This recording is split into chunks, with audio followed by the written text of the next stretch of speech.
Swiggity sorty, let's get that booty. Hello everybody, welcome back another week to the SlimCogcast. How you doing? And I hope you're feeling good. I hope you're feeling safe. Let's jump right in. Now, first we start with the anime review. I finished Dr. Stone this week, and I gotta say it was very hype. If you told me that this would be a anime about science and learning and educational things and medicine, at first you wouldn't think it'd be great, but then you think about it. Wait, it's an anime, so it might be good. You give it a chance. You like it. You finish it. You love it. That was my process. Dr. Stone, it was amazing, dude. It was like the best Magic School Bus anime I've ever watched in my life. Like, you learn things, you relearn things in my case, and it's amazing. You literally I can't get tired of that type of formula, and I would love to see several more seasons. And it puts me in another dilemma, the same dilemma with a lot of anime that's so damn good that you want to just go and read the manga and just keep it going and see what's to come. But if it gets approved for another season, I might ruin it for myself, So, and I've done that once before with an anime by reading ahead with the manga. And, it feels good to be all elitist and be like, oh, you should read the manga because you're just watching the anime only. It feels good to be that. But that hive mind mentality, the novelty of it wears off really quick because your first impression on it, you have to fill in the gaps between the panels with your mind, and sometimes the animation can't always live up to it, and when it does, it's like very few moments, like fight scenes and whatnot. But all in all, you're better off letting your first impression be the anime itself. So I'll give it a few months. If the second season's been approved and it is Crunchyroll sponsored type of anime, then hopefully it will get. Well, yeah, it confirmed there'll be a season 2 at the end. What am I talking about? But for anime in general, though, I have to be careful, and I urge you all to do the same when it comes to following up the manga right after, because you'll never know when you can run it for yourself. Like a person for JoJo, I read ahead for JoJo, and this is a very rare occurrence, but Studio David Productions actually are so good that I didn't mind watching the anime first, and I can leave the manga alone. So I stopped reading around I think it was part 4 when I stopped reading the manga. I think I did a bit of part 5, and I just waited for the anime from then on because they were doing such a good job with the animation, good job with the art, good job with the fights, good job with the voice acting. Like everything was 10 out of 10, just bellissimo, di molto, so you would say. So I don't really have a reason to read ahead. I mean, and plus the manga came out 2003, so I might as well enjoy this new form of it in, the best way possible for the first impression. So here's looking at you, Jolene. Let's go. Now, Dr. Stone, like I said, I highly recommend it for anybody who's, high cerebral. If you like, it's got action and fights as well, but also the main selling point is the amazing characters. Okay, the characters are amazing, and now I get the memes that people talk about the artist who made this manga. He's got some real good art. Senku looks amazing, and he's unique in the fact that sure, he's an anime boy with weird color eyes and weird color hair that stands up, but he had the nerve to make it it's almost a Tim Burton-esque type of design for his hair, and the design for the lines on people's faces, which are actually explained in the lore and explained very well at that. So if you want to pick it up, I highly recommend you to go ahead and do that, because right now I'm between a rock and a hard place, because I got some people who recommended out of the next anime or manga that I tackle, it's either going to be the Soul Eater manga or It's either going to be the Soul Eater manga or Firefight or Shield Hero. And I have a friend who recommended Shield Hero to me. So I might have to lean toward that, but I know Firefighter's on the list as well for sure. I'm just gonna go from Firefight and then reading the Soul Eater manga and just go down the list. So it's gonna be some stuff. I get recommendations all over. Every time I meet a new person and you watch anime, I'm gonna need an anime recommendation from you. So I got some new ones and some new people I met on Overwatch about 2 nights ago who recommended a new series to me. And definitely gonna put that on the backlog as well. So the backlog grows and it never shrinks. It always grows. Okay. Aside from that, a poorly made segue right here. Since we're speaking about JoJo not too long ago, I've just gotten JoJo's Eyes of Heaven about say almost a month ago on sale, and I've been enjoying the hell out of it. I'm sure you've all seen the footage by now in last week's podcast and maybe in the week before. I can't recall exactly, but yeah, been enjoying it personally. As far as arena fighters go, it's really good stuff. It's got some tech there. A shame it didn't take off like the Naruto, but of course, all they'd have to do is make a sequel and everybody will be all in, because JoJo has a huge fan base. And I'm kind of tired of it's about time for Naruto to be dethroned in all senses, because don't get me wrong, I know almost everything about that anime. I followed it myself faithfully, but I can't love it that much. Like, I can't look at all the blemishes in it and sit there and say that there's other anime that weren't better. Like, me personally, I say the anime would have run better if it did like 24 episode seasons like My Hero Academia. But these seasons that they're doing, the way they do it with the filler and all the other things and stuff that was going on with the plot that was having all these issues and sticking with power level problems, and it went too far away from what it originally was, but you can't really blame it because it got so big it had to keep the audience interested.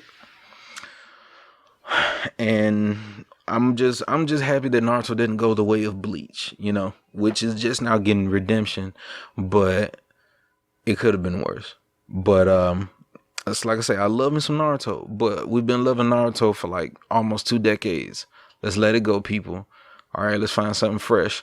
And, now we on the My Hero and everything else. So we need a game from CyberConnect that's just as good as the Naruto Ultimate Ninja Storm series. And hopefully, maybe even one day we bring back the 2D Naruto Ultimate Ninjas, because those weren't bad either. But of course, the playing field was not big enough to showcase all the new, bigger, bombastic, crazy jutsus and actions. So, oh well. But that being said, as far as arena fighters go, this is probably the best one. Is always going to be the Ninja Storm series. But this here JoJo fighter is probably the second best that I've played. I haven't played a lot of them, mind you, but this is me only counting recent arena fighters, because I haven't played a good Dragon Ball arena fighter. At least its games haven't been on par with Budokai Tenkaichi 2 and 3.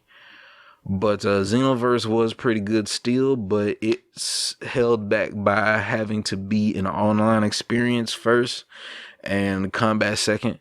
So you can't exactly make the best fighting experience with the online and the lag and, etc. And plus, people cheese Xenoverse with certain powers and skills that just would wreck you in online, because it's this thing with the gum. It's just ridiculous. I won't go into detail, but yeah. It's time to get us a new good arena fighter, and I'm looking toward a Eyes of Heaven 2, or just a JoJo, whatever new subtext, if they don't do the Eyes of Heaven story. But it's cool that Araki actually got involved and made a brand new, fresh story mode for this. And I played the whole story mode myself. The whole premise, which is usually the premise of a part, let me see, 7 Steel Ball Run.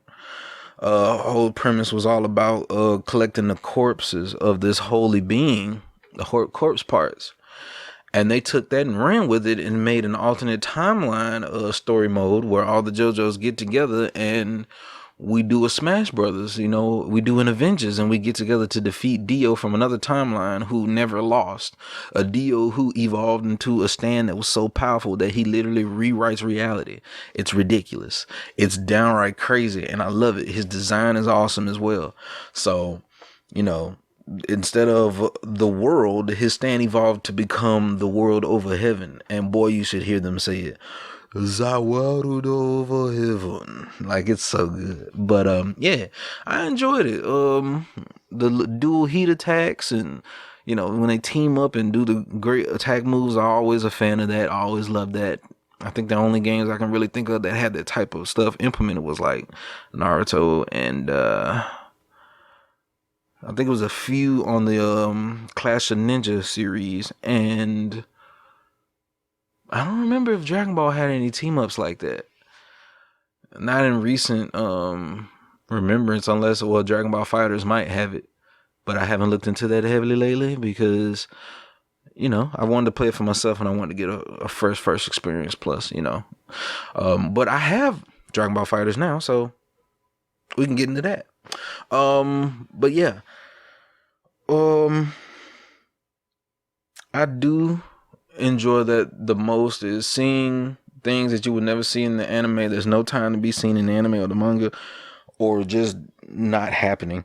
A moment where Joseph Joestar, young age, can coexist and talk with his great grandson, Jotaro, or etc. It's amazing. Jonathan gets to see his entire bloodline, his lineage, and what he started and began.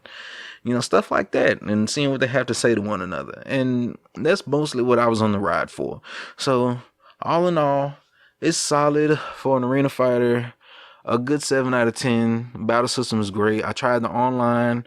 It's a bit laggy, and the servers may not be kept up that much, but I'm not surprised, and I can't count against it with that, because even CyberConnect 2 has a history of that, since all of the Ninja Storms had bad netcode and horrible online experiences and not that great for balance.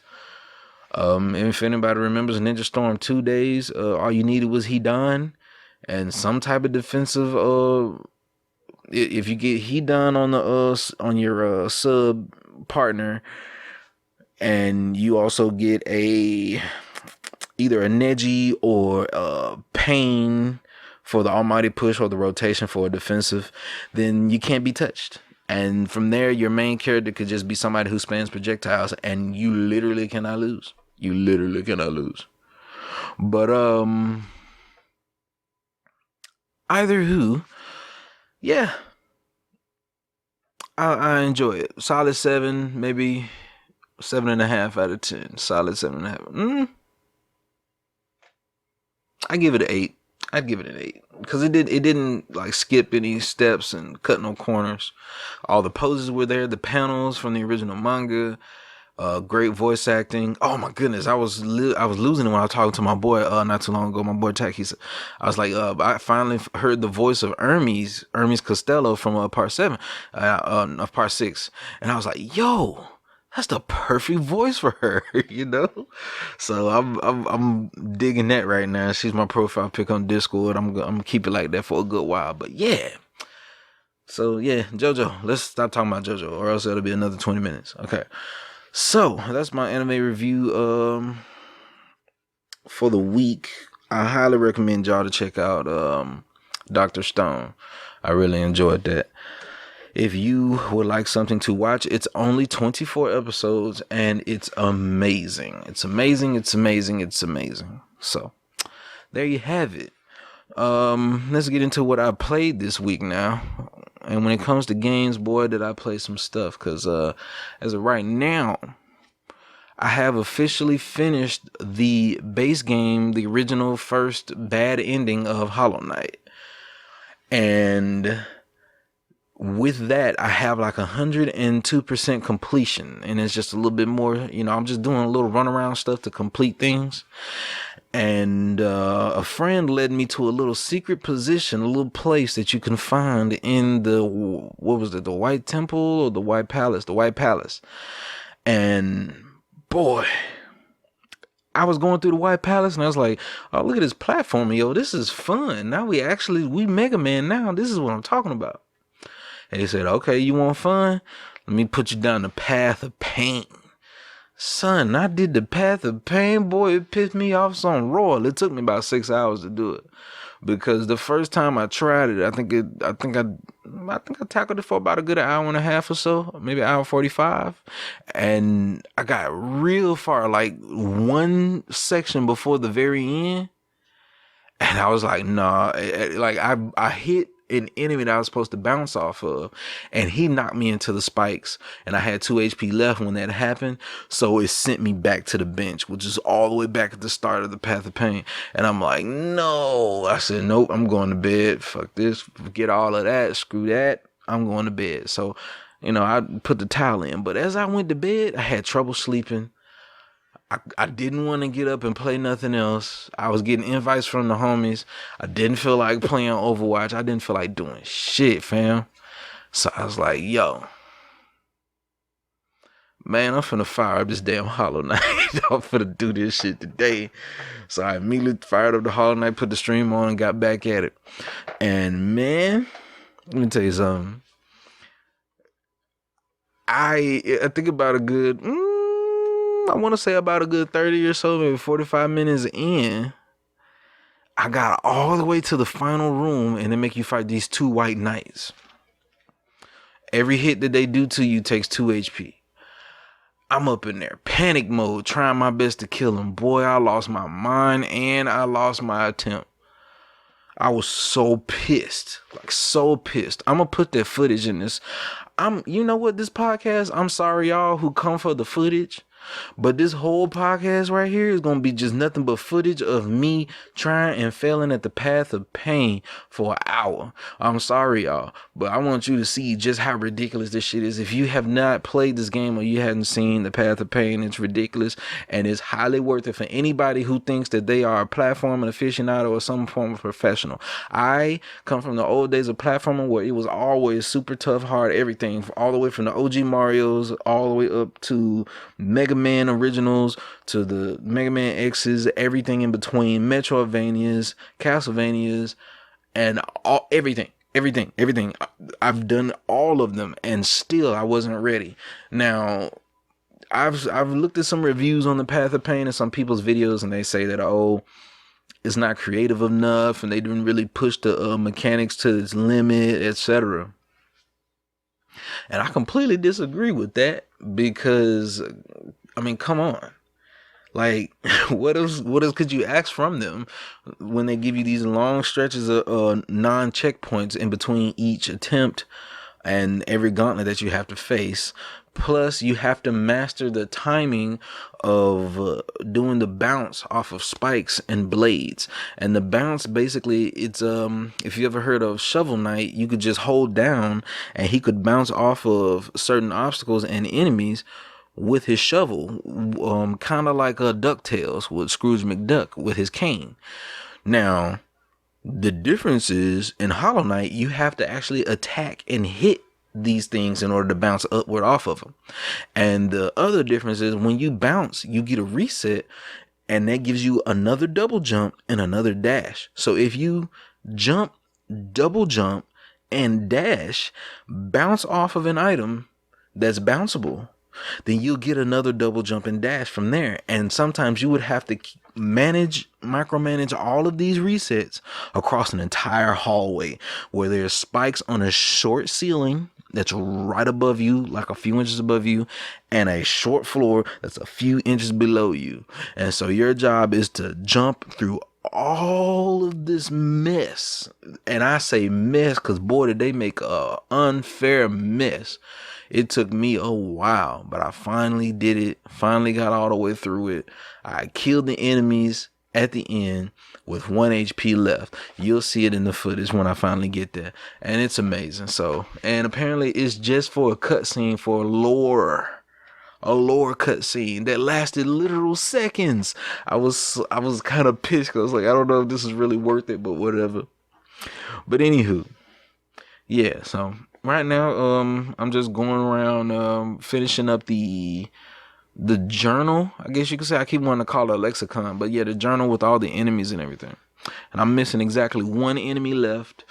Once I finish that up, then it should be one more unlock and then some more DLC, and we can put this game in the bag. And when I say some more DLC, I know about Godmaster DLC. I'm not gonna fool with no Godmaster DLC. I'm gonna leave it where it is. I'm gonna come back and play it when I just feel like fighting some bosses. Cool, I'll do that. But I will not, shall not, cannot, and won't ever see myself sitting up trying to 100% the Godmaster.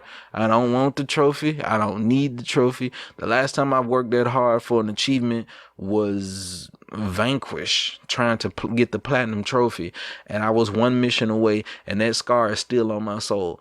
I don't need this extra burden from Hollow Knight, and I would be more at peace knowing that I just outright said no to the challenge rather than trying and failing. You see, kids, that's the key to success. Don't try and you won't fail. So anyway, moving on. Hollow Knight is amazing. Been having hella fun with that. And I finished up the JoJo. Now, aside from that, also I've been on my 3DS and I've had some time with Hotel Dusk as well. And the way Hotel Dusk feels, it's actually pretty interesting. It's got a little melancholy kind of vibe to it, kind of a it's almost a what's the show? Twin Peaks kind of vibe, where you check into a hotel and apparently the hotel room that you get is called Wish, and it's a rumor going around saying that when you make a wish in there, your wishes always come true. And you meet this girl that you pass by on the road who happened to show up at the hotel afterward, and she's a mute. She doesn't speak, but she's wearing a bracelet that belongs to one of your ex-cop buddies when you were a part of the force. But you quit the force and now you're like working undercover, but you can't let anybody know. But basically right now, as far as they're considered, you are a salesman, a door-to-door salesman. And all of this stuff ties in to give you, basically you're doing, you're just talking, interrogating people, getting to know the place, and keeping notes on everything that's going on.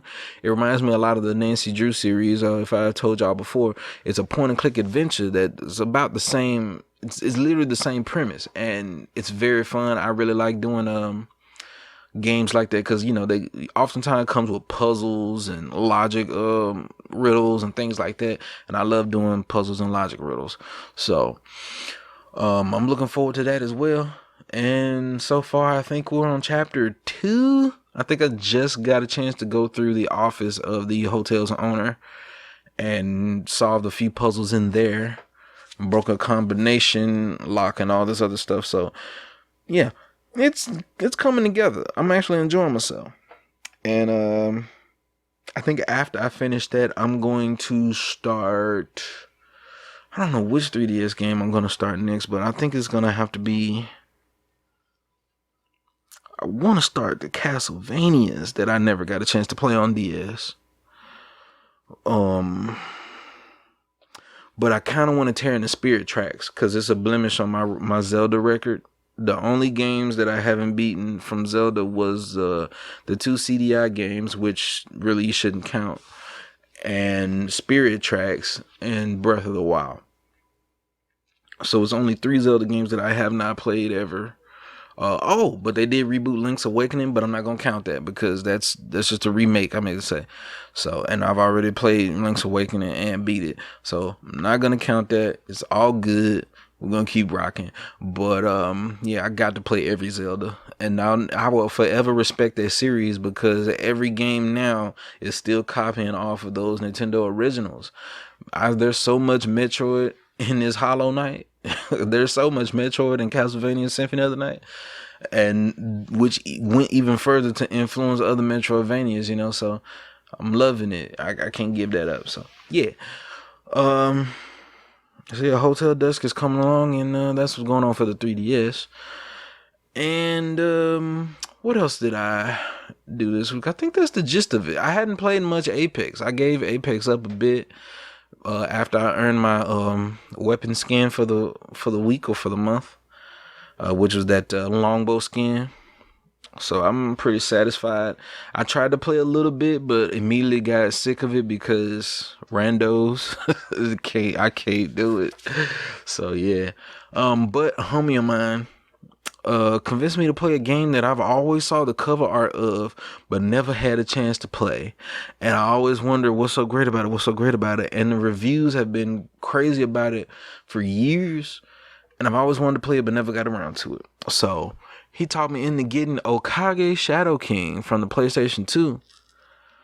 And I have that now. Also, by the way, speaking of games and deals, the PSN sale ends on the 28th. So anybody who wants to grab this stuff, Sunday's your last day. From some people in certain time zones, you better jump on it today. There's a lot of stuff on sale. You got Dragon Ball Fighters with 8 DLC characters, which I also picked up for like $24. You can't beat that. That's 75% off on Dragon Ball Fighters. I repeat, even if on the basic version you get it for $15 without the DLC characters, 75% off on both. You have The Messenger, which I did also get, and it's like $10. It's a good platformer. Really good 8-bit. Well, it's stylized like 8-bit sprites, but it's clearly more than that. And the music is high. The music does make sounds that's higher definition and much better and clearer than the original 8-bit chips could produce. So it's not exactly 8-bit. That's why I'm calling it 8-bit style or stylized to be such. So yeah, The Messenger, which is pretty dope, and Pac-Man Championship Edition 2 is absolutely free. As far as the PlayStation Plus and the PC is considered, as far as I've seen. Pac-Man Championship Edition 2 is completely free. That's free 99. That's FREE. They won't even ask you for any credit card information or anything. Pac-Man Championship Edition 2 for free. So help yourselves while you can. But yeah, I picked up those 3 titles, Okage, The Messenger, and Dragon Ball. So that's what I'll be jumping into hopefully soon. But the next game that I'll be playing when we put Hollow Knight away is a game that I've been waiting years to play and I just didn't get around to it. And that's Shadow of the Colossus. I got it pre-downloaded and installed, ready to go. And Shadow of the Colossus, I've heard and saw a lot about it over the years. I think the very first person I've ever seen do a playthrough of it was it was an old Let's Player. I don't even know if she still has her channel. I should look this up. But I think her name was like Lucajin. She was like good friends with a Nintendo Capri Sun. And they used to like make a bunch of content. But yeah. And afterwards, I think I went from there. And did Vash play that? I don't know. But shout out to those guys who influenced and inspired me. Anyway. Yeah. So beyond that, we have those games coming up, and that's what I've been playing. This is weird. I've played more games this week than I have last week, but I'm wrapping up faster. I guess I'm getting better at this podcast thing, and I'm getting to the point, So, anywho, let's get into the news. Hopefully I can rant that up until we get an hour's worth of content, Anyway, first thing on the news this week is Valorant, because of course I'm in love with that game. Even though I can't play it, I'm in love with it, and I've been keeping up with it because it looks amazing. It looks hella fun and almost right up my alley. Okay, so just as much as Overwatch is made for me, this game right here looks like it would be something I could lose hours and hours and hours into. But Valorant's, the things that have been going on around it, it's such a big, huge release. You could tell this is going to be a hit because there's so much drama surrounding it, and it's not even out. It's still in the beta. And here's more drama. According to Nathan Grayson over on Kotaku, Valorant Twitch streamers are gaming the system with 24/7 streams that rack up viewers that are desperate for beta keys. And I wanted to report on this because I got hit with the okie doke from one of my favorite wrestler, right now. Austin Creed hit me, and I'm not gonna say that he was lying, but I did see him tweet. He tweeted on Twitter when he was streaming Final Fantasy VII Remake. He's like, I'm giving out these game codes, giving out these free codes. And I was like, whoa, really? So I clicked tune in on the stream, and I watched, but I didn't hear or see any giveaways go down. And I clicked that link like I want to say within the hour that it was posted. So I could have missed it. I could not have. Who knows? But I still, enjoyed the stream nonetheless. So I can't say that he was lying, but I have been seeing this meme all over the place lately. People saying, tune in for beta keys, tune in for a beta key. Like, did SQC do it too? I wouldn't put it past him. He a memer, and he's pretty much a shitlord anyway. So I could believe that he'd do some shit like that. But anyway, yeah. So Valorant. It's that popular. So many people want to play it. It's this exclusivity, man. It's been going on for the longest time. They're doing this like Willy Wonka and the Chocolate Factory, or trying to get into a prestigious club on a Friday night. It's like, if you don't know somebody, you ain't getting in. If you ain't on the list, you ain't getting in. You might be able to get in though, if you know the right people. But in reality, they ain't letting nobody in. You know what I mean? Just certain people who can market the game around. So hey, they're doing good. The marketing's working, and everybody's watching Valorant like crazy. So good job, Rito. Yeah, whatever. I'll probably go back to playing League some more and give y'all a little more of my attention. No more of my money you can have though. Now that we can get skins for free, I ain't buying shit else from y'all. But yeah, moving on from that. Yeah, it seems that that's the whole meme that's going down right now, and people are falling for it, because you can't blame them. I mean, it happens, and it's very believable. And the fact that they would do that and troll can really ruin some shit in the future. Because if people really want to do giveaways and legitimate giveaways, it won't be believable. And if it gets out of hand, that will cause Twitch to have to do something about it. And and you know what that means? No more giveaways. So be careful here. All right. We know Twitch. We don't want Twitch to get involved, because usually they're about them fixing a problem on their site is about, precise as trying to hit a hammer. Hit a hammer is about a blind man trying to hammer a nail while he's covered in oil. It's just all over the place. They don't know what to do with just to fix. Like, they just decided to ban Alinity, a streamer who has not only done many things in the past that resulted in no bans or just a slap on the wrist or no appropriate actions from Twitch. Meanwhile, other male streamers and other guys and even female streamers who are respectable, getting banned for the dumbest little things. So when it comes down to it, I mean, finally she's got banned, of course, but everybody was clamoring for it. Even I was like, somebody please ban this bitch. But she slipped out a whole nipple, like literally rose her shirt up and showed some teeth on Twitch, okay? Now, let's be honest, Twitch is a softcore porn site. Let's not even beat around the bush. Twitch is softcore porn website. And when it comes to the just chatting category, it's softcore porn, bro. It might as well just be what's the name of the streaming sites or whatever, porn streaming sites. Wow, the fact that I don't know the name makes me look like a very innocent and pure being. Chatterbait. It might as well be freaking Chatterbait or some other dumb shit like that. So, and guys are just throwing money at these chicks to show them nothing.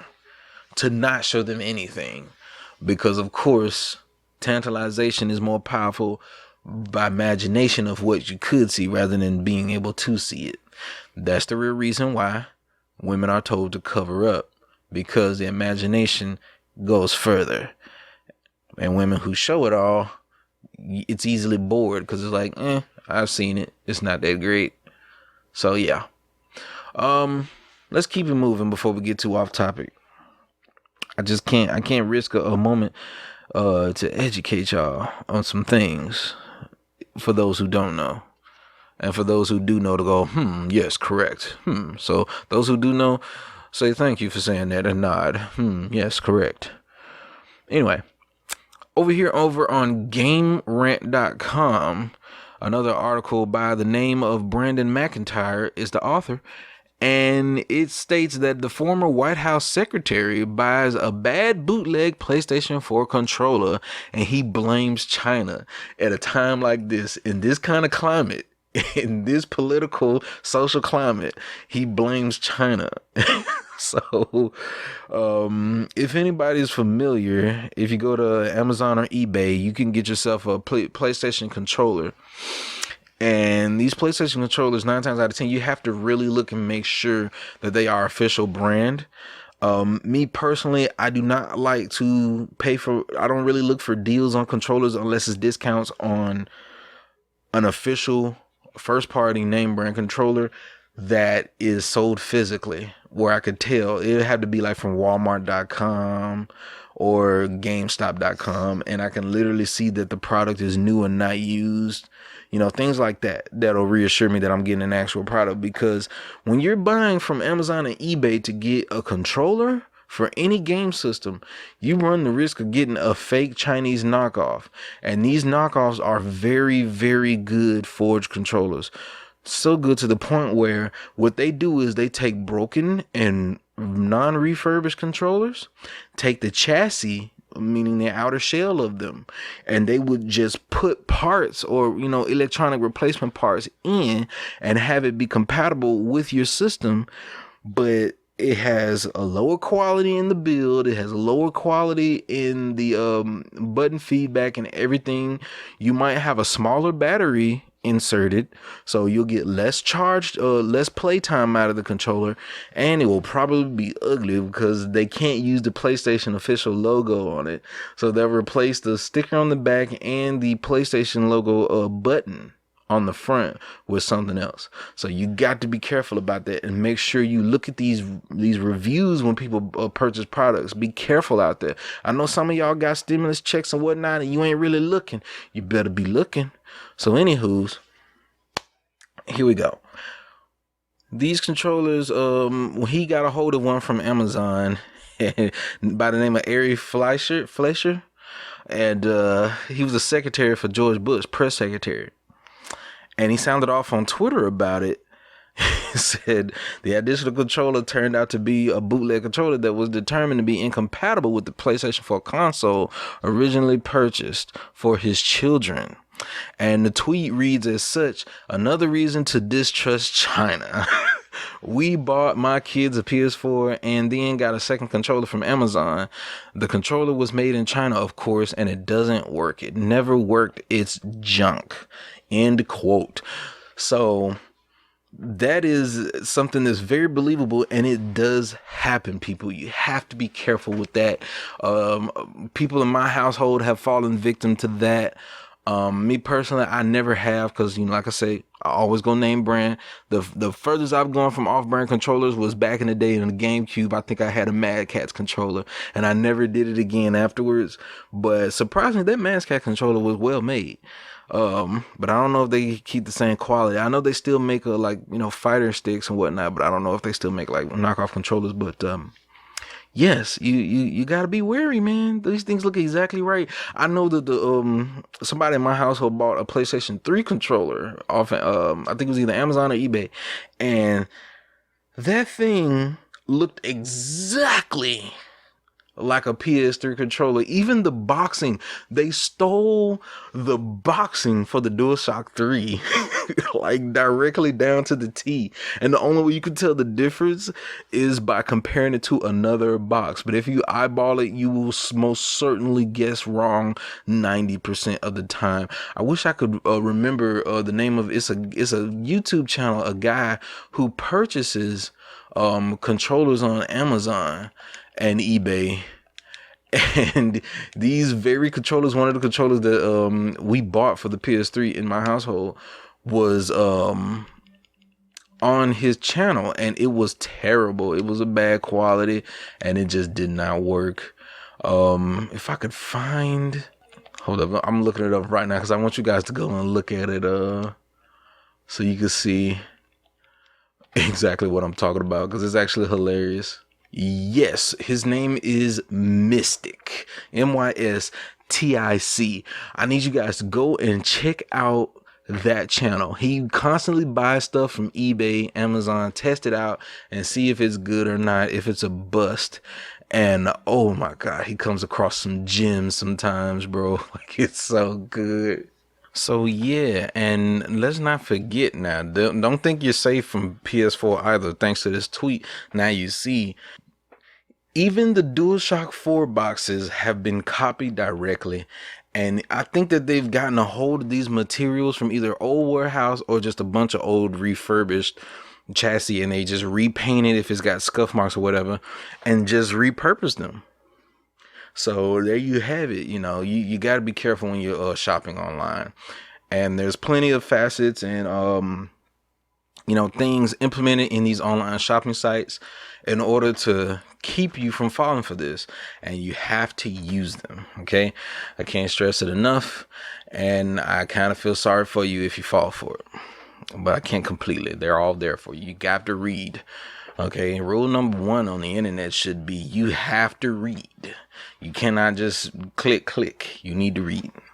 Right now, EA, this is a situation where you just should have just EA, you know nobody likes you, okay? You can't get back on people's good side right now.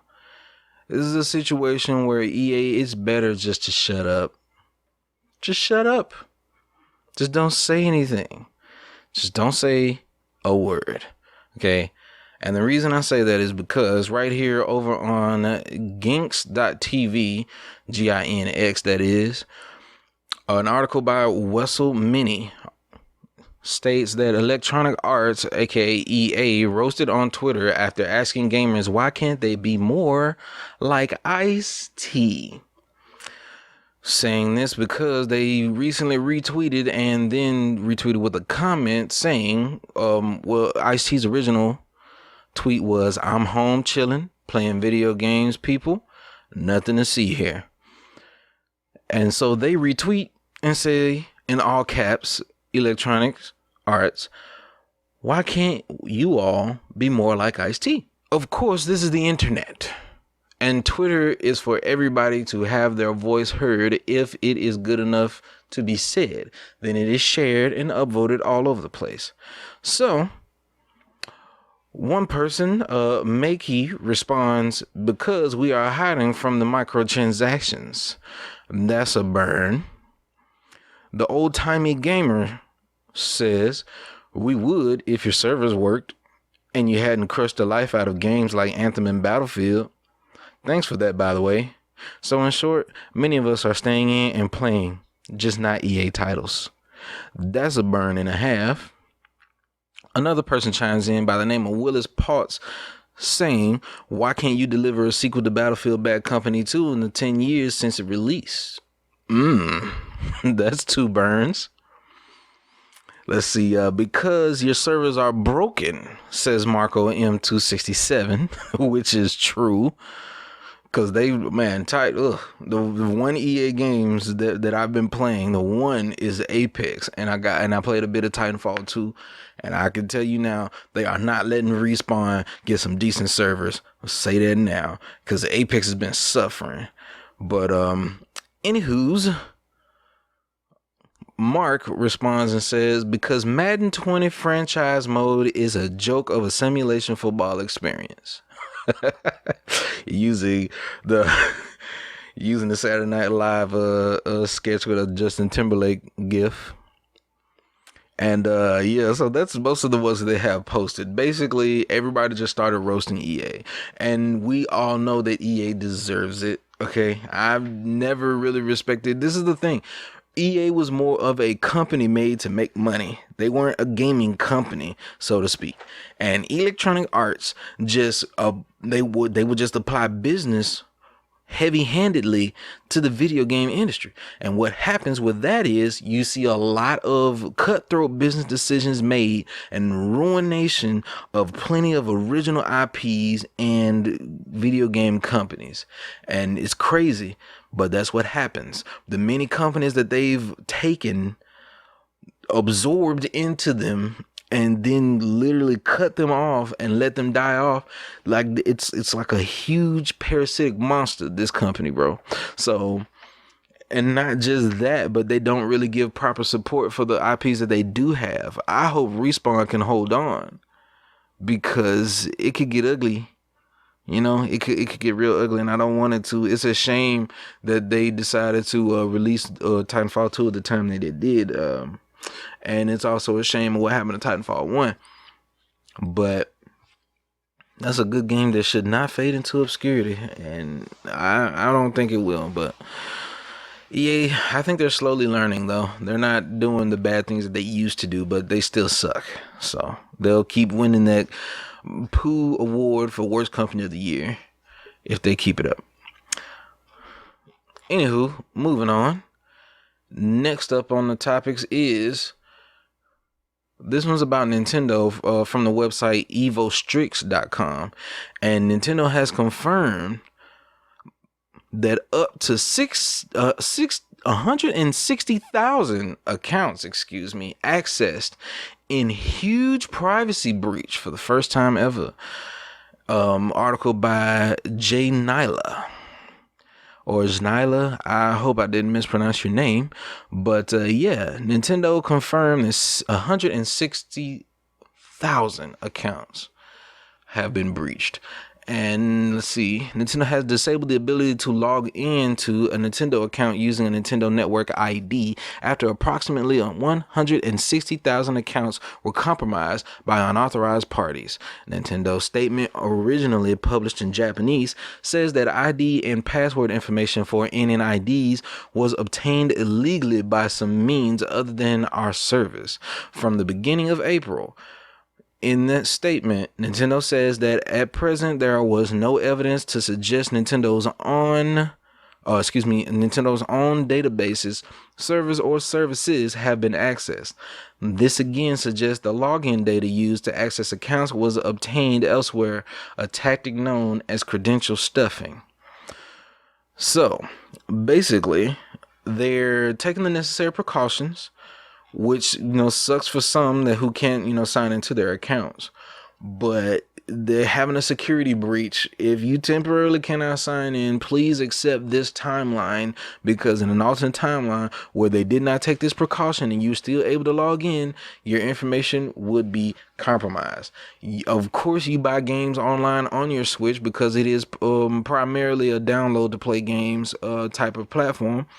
Then you run the risk of having your credit card number and information, address, name, social security compromised. And we do not need that. We don't want that. That would be a big blemish on the name of not just Nintendo, but video games in general. Because another thing a lot of people don't realize is they don't know how to properly clean out their systems before they sell them or give them away or throw them out.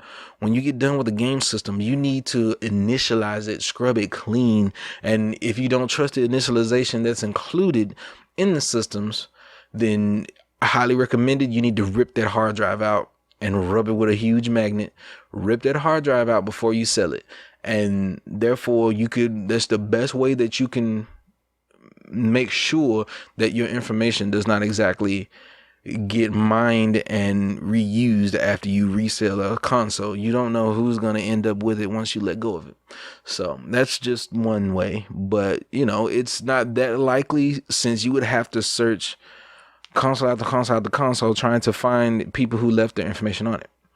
But if you are going to sell a console, sell it to someone you trust and someone who wouldn't do such a thing. And it's not easy to do. That's not hard to do, excuse me.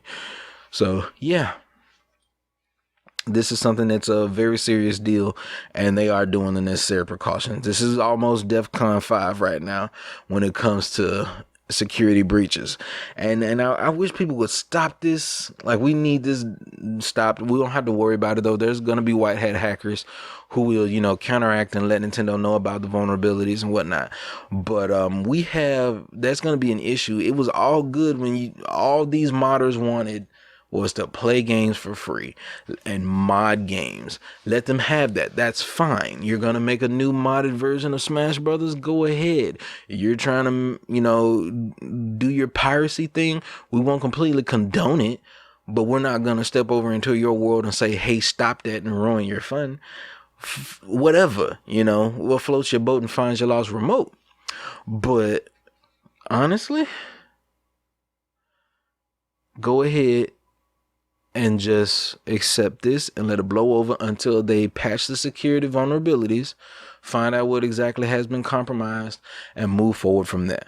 But in the time being, everybody should change their password on their Nintendo Switch using for their Nintendo ID. Okay, your online ID, you need to change your passwords for your accounts. All right, immediately. And like always, make sure it's alphanumeric with uppercase and lowercase characters and special characters. All right. I want you guys to take care of yourselves with your information. We don't want you to suffer. And the last bit of news is something that I'm kind of mad that I caught, because if everybody's been following the podcast, anybody who knows me personally, I'm not really a fan of Fortnite. Because I've tried it and it was easy and I'm not really a fan. But I see why the kids love it. That being said, because of its popularity, thanks to those same kids who boost up the popularity so much, they get to do the coolest shit, man. Travis Scott, I've been a Travis Scott fan since about 2014, thanks to shout out to my friend and the anime JD, if he's still using his YouTube and whatnot. But shout out to him. He knows who he is. Who put me on to Travis Scott a few years back. And some of the best memories I have, every time I listen to that guy, some of the best memories I had with my boy. And that music is amazing. He's got a great wavy sound. And it's one of the best. So I can't really, I can't hate. And this guy, akin to there was a Marshmello in-game concert a while back. I think it was like last year. And they decided this time, because of COVID-19, everybody's stuck in the house, let's throw another one. And we're going to do it with Travis Scott. And boy, was it cool. Like all the songs were mixed together amazingly. And it debuted a new song with him and Kid Cudi featured on the track, and I was like, yo, this is fire. Everything was great. The visuals were amazing, and it fits perfectly, because if you've ever seen a Travis Scott music video, it's always trippy. It always pulls you in, and it's completely crazy. Okay, it makes you feel high without smoking or doing anything. It will get you like that, and that's how out there that his the way he does his videos, it felt like just watching another one of his music videos, but you're there. And I enjoyed watching it, but I did get a chance to partake in it, participate, and I hate the fact that I missed it. So oh well, maybe in the future they'll do another one of my favorite artists, maybe Young Thug, or Kendrick Lamar. I will play Fortnite for a week straight to get Kendrick Lamar to do a in-game concert. Boy, boy. All right. Yeah, I'm a Kendrick stan, what of it. But anyway, why not any female artists? Because I kill for a Gaga in-game concert. Now, that'd be dope. I play Fortnite for that. I want something cool like that to happen in Apex, too.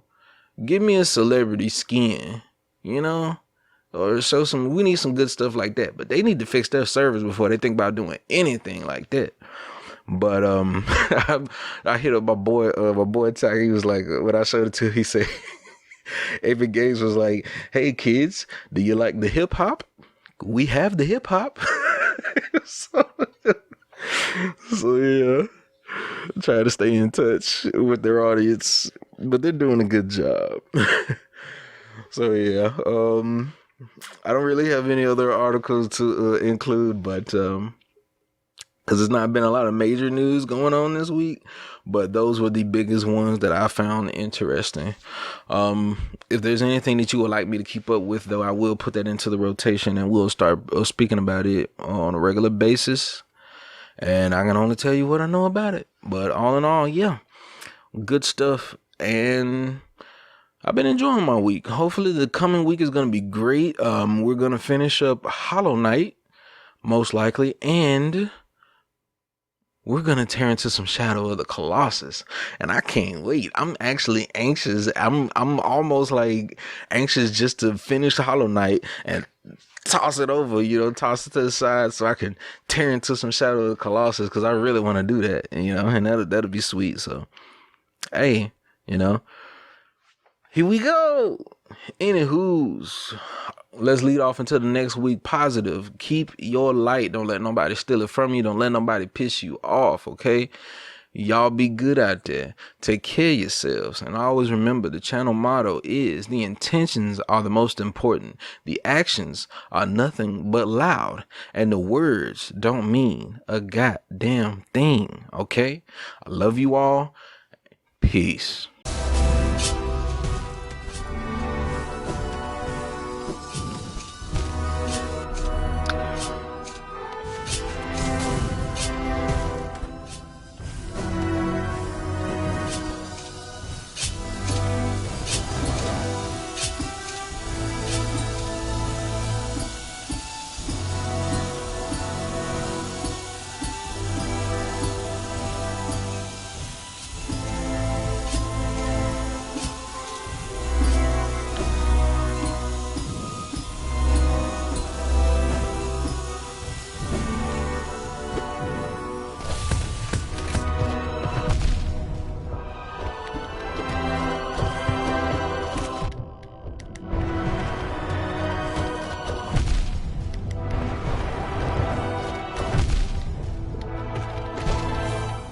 No.